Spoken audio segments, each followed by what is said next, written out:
स्वागत है आप सभी का गायत्री विद्या मंदिर सांचौर की ऑनलाइन क्लासेस में।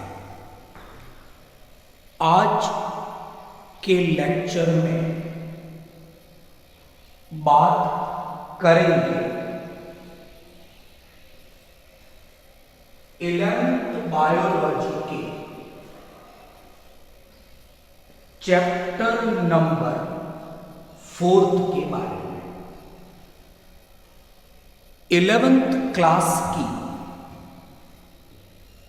बायोलॉजी का जो 4th चैप्टर है वो जंतु जगत एनिमल किंगडम का है। इस चैप्टर के कुछ लेक्चर पहले भी हम लोगों ने डिस्कस किए थे। आज इसी चैप्टर में बात करेंगे जंतुओं के एक फाइलम संघ के बारे में और जंतुओं के उस फाइलम का, उस संघ का नाम है प्लेटी हेलमिंथस। तो आज के लेक्चर में हम बात करेंगे प्लेटी हेलमिंथस फाइलम के बारे में, संघ के बारे में। तो शुरू करते हैं आज के लेक्चर को। नंबर 1, जो प्लेटी हेलमिंथस के जंतु हैं, अगर हम इस संघ के जंतुओं की संरचना देखते हैं, बाह्य आकारिकी देखते हैं, तो ये हमें जंतु पृष्ठ, अधर, चपटे दिखाई देते हैं। और इसीलिए संघ प्लेटी हेलमिंथस को सामान्य रूप से कॉमनली चपटे कृमि फ्लैट वर्म के नाम से जाना जाता है। ये पहली बात हमने फाइलम प्लेटी हेलमिंथस के बारे में डिस्कस की। तो एक बात आप याद रखें कि इस संघ के जंतुओं को कॉमनली, सामान्य रूप से फ्लैट वर्म, हिंदी में चपटे कृमि के नाम से जाना जाता है। तो ये फ्लैट वर्म है, चपटे कृमि है। और ये चपटे किस प्रकार है, तो मैंने बात की कि ये जंतु पृष्ठ अधर रूप से, जैसे अगर आपने पादपों की पत्तियां देखी हो, पर्ण देखी हो, वो किस प्रकार पृष्ठ अधर रूप से चपटी होती है, तो वैसी ही संरचना, वैसी ही बाह्य आकारिकी इन जंतुओं की होती है। तो ये कॉमन रूप से चपटे क्रम फ्लैट वर्म के नाम से जाने जाते हैं। अगली मैं बात करूंगा इन जंतुओं की सममिति के बारे में, सिमेट्री के बारे में। तो सममिति के बारे में एक अलग से लेक्चर पहले भी डिस्कस किया जा चुका है। तो यहां हम केवल और केवल सममिति की बात करेंगे प्लेटी हेलमिन्थस जंतुओं की। तो क्या देखते हैं कि इन जंतुओं में द्विपार्श्व सममिति पाई जाती है। अंग्रेजी में इसे बाइलैटेरल सिमेट्री कहा जाता है। तो हमने पहले बात की थी कि जिन जंतुओं में द्विपार्श्व सममिति पाई जाती है उन जंतुओं का एक ग्रुप हमने बनाया था और ग्रुप का नाम रखा था बाइलैटरिया। तो जो संघ प्लेटी हेलमिन्थस है इसे ग्रुप बाइलैटरिया इसमें सम्मिलित किया गया है। और इसे इसमें इसलिए सम्मिलित किया गया है क्योंकि इन जंतुओं की सममिति द्विपार्श्व सममिति होती है। तो दूसरी बात की प्लेटी हेलमिन्थस जंतुओं की सममिति के बारे में। अगला जो लक्षण हम बात कर रहे हैं वो इन जंतुओं के संगठन के स्तर पर बात करेंगे, लेवल ऑफ ऑर्गेनाइजेशन। तो संगठन के स्तर पर भी एक वीडियो अपलोड किया जा चुका है YouTube पर, आप देख सकते हो। तो अगर हम प्लेटी हेलमिन्थस जंतुओं की बात करते हैं तो इन जंतुओं का जो संगठन का स्तर है वो अंग स्तर का है। यानी इन जंतुओं में पहली बार ऑर्गन का, अंगों का विकास हुआ है। तो फाइलम प्लेटी हेलमिन्थस जंतुओं में अंग स्तर का संगठन है। यानी ये पहले ऐसे जंतु हैं जिनमें ऊतकों से अंगों का निर्माण हुआ है। अगली बात करेंगे जनन स्तर। ये बात कर रहे हैं इस टॉपिक के अंदर जनन स्तर। और हम देखते हैं कि फाइलम प्लेटी हेलमिन्थस जंतुओं में 3 जनन स्तर हैं। भ्रूणीय एक्टोडर्म है, भ्रूणीय एंडोडर्म है और भ्रूणीय मीजोडर्म है। यानी इन जंतुओं में तीनों जनन स्तर मौजूद हैं। इसलिए ये जंतु त्रिकोरक स्तरीय है। अंग्रेजी में इन्हें हम ट्रिप्लोब्लास्टिक जंतुओं के नाम से जानते हैं। अगली बात करेंगे हम सीलोम की, देह गुहा के बारे में।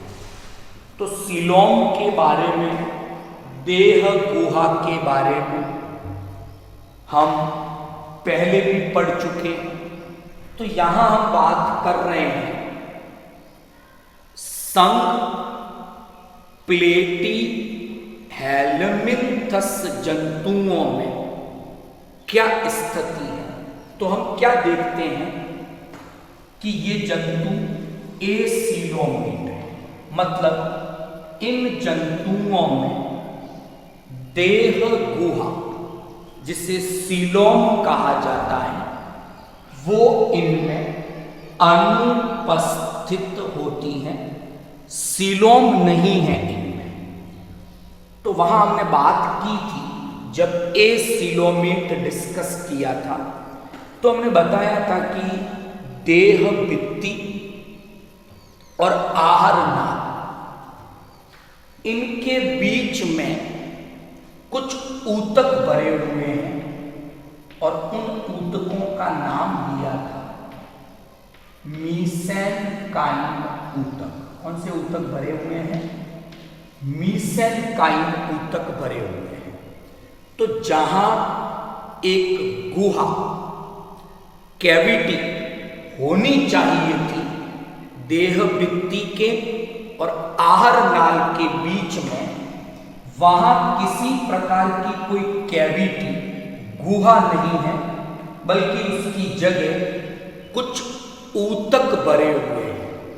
इन ऊतकों को मीसेनकाइम ऊतक के नाम से जाना जाता है। अब जब ये ऊतक आ गए, देह गुहा नहीं है, तो ये जंतु एसीलोमेट प्रकार के जंतु हैं। ये मीसेनकाइम ऊतक मैंने पहले भी बात की थी, ये परिवहन में मदद करते हैं, उत्सर्जन में मदद करते हैं, भोजन संचय में मदद करते हैं। अगली बात डिस्कस करेंगे। मैं यह बात कर रहा हूं एक तो प्लेटी हेलमिन्थस जंतुओं में उत्सर्जन की, और एक मैं बात कर रहा हूं इस संघ के जंतुओं में परासरण नियमन। देखो, उत्सर्जन का तो सीधा सा मतलब है नाइट्रोजन अपशिष्ट जो है, अमोनिया, यूरिया, यूरिक अम्ल, तो नाइट्रोजन अपशिष्टों को शरीर से बाहर मुक्त करना उत्सर्जन कहलाएगा। जबकि परासरण नियमन का अर्थ है जल का और लवणों का, वाटर का और सॉल्ट का शरीर के आंतरिक वातावरण और जो चारों ओर का बाहरी वातावरण है, तो बाह्य और आंतरिक वातावरण के बीच अगर हम संतुलन की बात करें, और संतुलन किसका? पानी का और लवणों का, तो इस घटना को हम परासरण नियमन कहते हैं।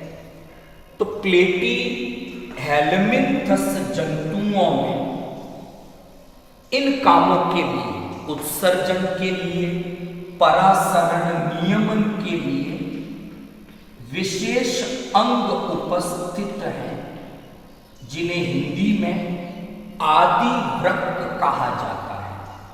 अंग्रेजी में इन्हें प्रोटोनेफ्रिडिया कहते हैं। तो जो ये प्रोटोनेफ्रिडिया है, आदिवृक्क हैं, ये इन जंतुओं में उत्सर्जन का काम भी करते हैं, परासरण नियमन का काम भी करते हैं। अगर हम इन आदिवृक्कों की संरचना देखें, अगर इनकी स्ट्रक्चर देखी जाए, तो इनकी संरचना में विशेष प्रकार की कोशिकाएं होती हैं, जिन्हें अंग्रेजी में फ्लैम सेल्स, हिंदी में ज्वाला कोशिकाएं कहा जाता है। तो जो ये फ्लेम सेल्स हैं, ज्वाला कोशिकाएं हैं, ये एक्चुअल में इस आदि वृक्क की इकाई संरचना है। जैसे हमारे अंदर किडनी है, वृक्क है, उसमें खूब सारे नेफ्रॉन होते हैं, तो वैसे ही इनमें प्रोटोनेफ्रिडिया है और प्रोटोनेफ्रिडिया में खूब सारी ज्वाला कोशिकाएं होती हैं। अगली बात करेंगे इनके अंदर आहार नाल। इस संघ के जंतुओं में आहार नाल हो सकती है, नहीं भी हो सकती।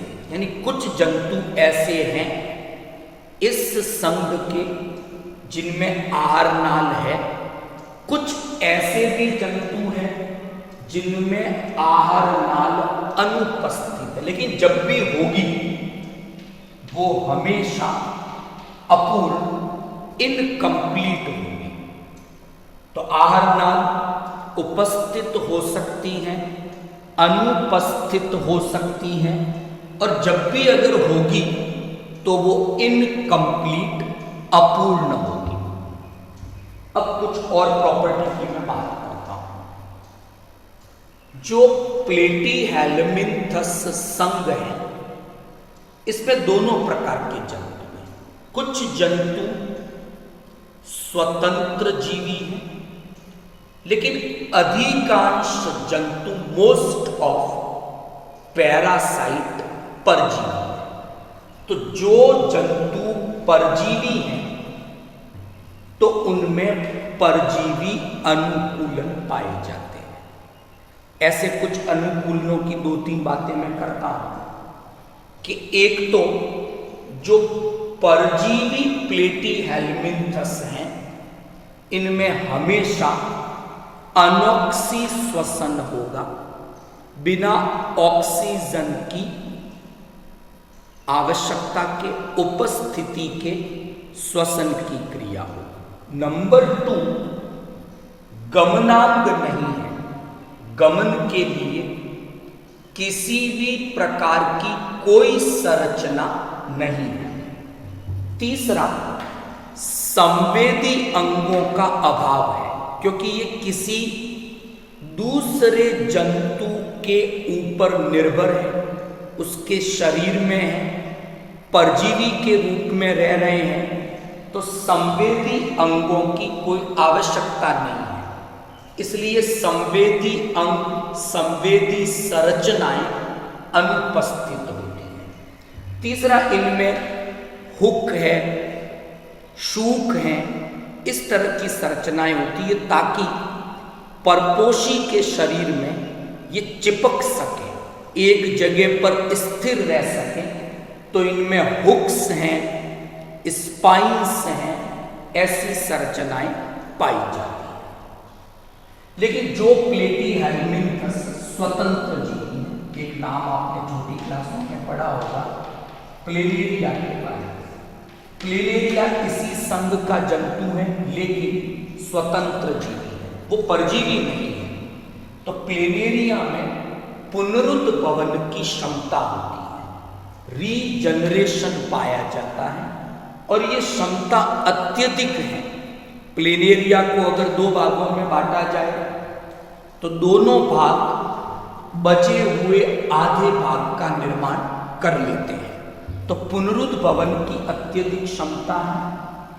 परिवर्तन, डेवलपमेंट अप्रत्यक्ष है, यानी जीवन चक्र में लार्वा जरूर पाए जाएंगे, लार्वा अवस्थाएं पाई जाती हैं। तो आज हमने बात की संघ प्लेटीहेलमिन्थस की, जिन्हें कॉमन रूप से चपटे कृमि, फ्लैट वर्म कहा जाता है। एक बात यहां और ध्यान रखनी है कि जो कृमि शब्द हैं यहां पर, वो हम प्लेटीहेलमिन्थस के लिए भी, इसके आगे एक एस्के हेलमिन्थस आएगा जिसे नीमेटोडा कहा गया है, उनको भी कृमि कहते, लेकिन उन्हें गोल कृमि कहेंगे। इन्हें चपटे क्रमी कहेंगे। और फिर एक फाइलम है एनेलिडा, वो भी क्रमी है, उन्हें खंडित क्रमी के नाम से जाना जाता है। तो प्लेटीहेल्मिन्थस, नीमेटोडा, एनेलिडा, इन तीनों ही संघ के जंतुओं को क्रमी कहा जाता है। तो आई होप आज का जो टॉपिक था संघ प्लेटीहेल्मिन्थस इजीली आपको समझ में आया होगा। इस संघ में प्लेनेरिया को सम्मिलित किया है, इस संघ में फेसियोला जिसे लीवर फ्लूक के नाम से जाना जाता है उसे सम्मिलित किया गया है। इस संघ में टीनिया को सम्मिलित किया गया है जिससे टैपवर्म फीता क्रमी के नाम से जाना जाता है। ये दोनों परजीवी प्लेटीहेल्मिन्थस हैं, ये स्वतंत्र जीवी प्लेटीहेल्मिन्थस हैं। Thank you all of you.